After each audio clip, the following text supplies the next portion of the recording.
Hello guys and welcome to this channel, Carlo Calijuete Arts. And if you are new on this channel, do not forget to click the subscribe button and hit the notification bell para sa mga updates on our videos. In this video, we will answer some of the questions asked from our previous video about Berkeley Acrylic Paint. Today, we will be trying the Berkeley Acrylic Paint on different materials.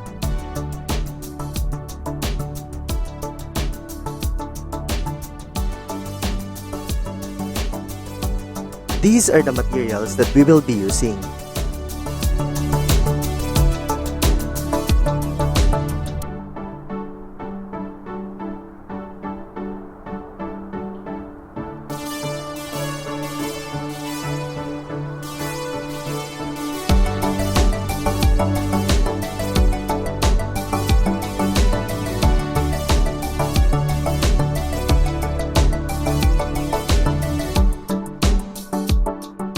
We will be using two acrylic paint colors, a light and a dark color. We will also try blending these two colors and use it with water to test the color quality and the range of its coverage.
For my final thoughts, I do not advise to use it on glass, colored cardstock, craft paper, and photo paper since the color of the paper affects the color quality of the paint, and smooth surfaces are really difficult to work with. It is really best to use on vellum board, watercolor paper, and foam sheet. So that's it for this video. I hope this will help you decide which material works well with Berkeley Acrylic Paint. That's it guys, and before you go, do not forget to like our Facebook page and follow us on Instagram. Thank you for watching.